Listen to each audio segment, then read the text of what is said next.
Hello guys, 16×22 আজকে falooda recipe নিয়ে চলে আসছি।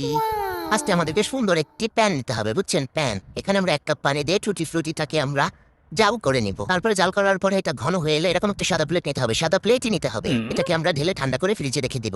লালটা তো রেডি হয়ে গেলে এবার নীলটাও সেম 1 কাপ পানিতে আমরা এটাকে ঢেলে নাড়াচাড়া করে আবার একটি ডালিমলা প্লেটেই ঢেলে নিতে হবে। এবার নিয়ে নিতে হবে খাঁটি গরুর দুধ। খাঁটি গরুর দুধই হইতে হবে কিন্তু গাইস। 1 প্যাকেট ফালুদার জন্য এখানে আমি 1 কেজি দুধ নিয়েছি। দুধটাকে ভালো করে জাল দিয়ে একটু কমিয়ে নিতে হবে। প্যাকেট থেকে এই ফালুদাকে আমি একটি বাটিতে ঢেলে নিয়েছি। দেখেন এরকম চিনি, সাবুদানা, লুডুস মতো থাকবে। এবার এটা আমি দুধের মধ্যে ঢেলে ভালোভাবে সেদ্ধ করে নাড়াচাড়া করে একটা বাটিতে নামিয়ে নিব। ডেকোরেশনের জন্য আমি কলা আর একটি আপেল কেটে নিচ্ছি। আপনাদের ঘরে যা থাকে আপনারা তাই নেবেন। হয়ে গেছে গাইস, এবার আমি টুটি ফুটিটাকে সুন্দর করে কেটে নিচ্ছি।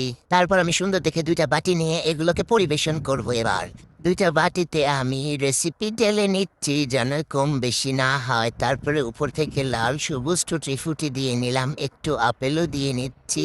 এবারে খাওয়ার পালা গাইস। সেই স্বাদ। এটা বলে আমি বানাইছি গাইস, এটা আমি বানাইছি। আল্লাহ, আমি এত সুন্দর রান্না করতে পারি। হাই, আজকের ভিডিওটা এখানেই শেষ। সোনার বাংলাদেশ, বাই।